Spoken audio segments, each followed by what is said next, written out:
You cannot win the war against the world if you can't win the war against your own mind. Self-discipline is the center of all material success. 99% of people are not willing to do what it takes to make their dreams come true. The Marines have a saying, everybody wants to go to heaven, but nobody wants to die. And that's just real. At the center of bringing any dream into fruition is self-discipline. Something as simple as food and eating is not about your body as much as it is about your mind. It's getting command of your mind to be able to choose actions that are in your own best interest. A lot of people are just trying to change. A lot of times, like I just did a podcast on habits, right? How to be able to adopt new habits and also delete and get rid of, break bad habits, right? And so a lot of people always want to usually make a change on behavior. They want to get themselves to work out. They want to get themselves to meditate. They want to get themselves to read more each day. They want to get themselves to X, right? Or they want to stop some behavior. They want to stop smoking. They want to stop eating this food. They want to stop, I always tell people, stop checking your phone the first hour of the day. You've heard this many times, right? You win the first hour of the day, you win the day. Every day, we are choosing shit that's not in our own best interest, right? So if the world is attacking you and the world wants to fight you and the world's trying to hold you down, so you're gonna kick yourself in the balls? So you're gonna stop yourself from getting what you dream. When I want to transform or transcend or make a real positive change, I'm looking at all the other areas of ourselves. So I'm looking at, for example, our environment. Are people setting up their environment to win? So change doesn't just happen at this level of behavior, but what you have to change the environment. So for example, if you want to stop eating a certain food, it helps to be able to have not have that food in your home, right? So you change the environment. In life, we must all suffer one of two pains: the pain of discipline or the pain of regret. I'm asking you, choose wisely. So whatever it is that you're trying to achieve in life, the critical component is getting things done, and getting things done in a systematic way. Building the character that's associated with getting things done in a systematic way requires that you become disciplined.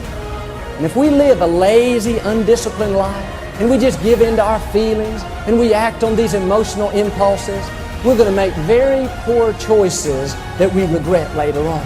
We would be much better off to just discipline ourselves right now, so that later on, we don't have to carry that heavy load of regret. I think a lot of people suffer from decision-making fatigue, right? And this is very strong research saying that you can only make a certain amount of good decisions a day.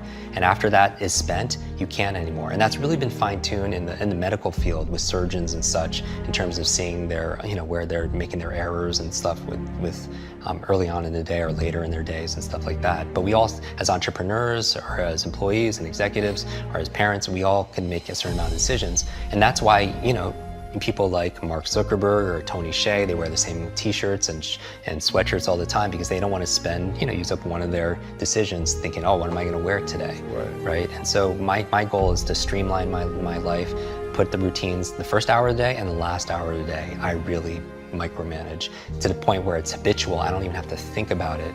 And then, because those are the times of the day where I can really have the most impact, because later on in the middle of the day, team members need this, there's firefighting this, client needs that.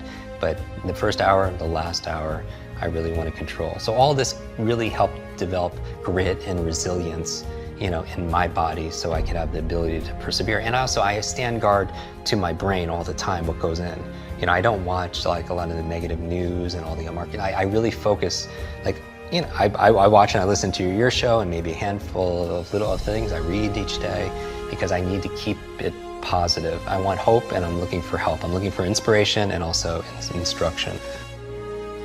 Self-discipline is the definition of self-love. When you say that you love yourself, that means that you have behavior towards yourself that is love. Like you say to yourself, hey man, look, I know you want to eat that pizza and it'll be really good, but I can't let you eat that, man, because if you eat that pizza, you're gonna feel like shit. You know, and I love you too much to let you eat that.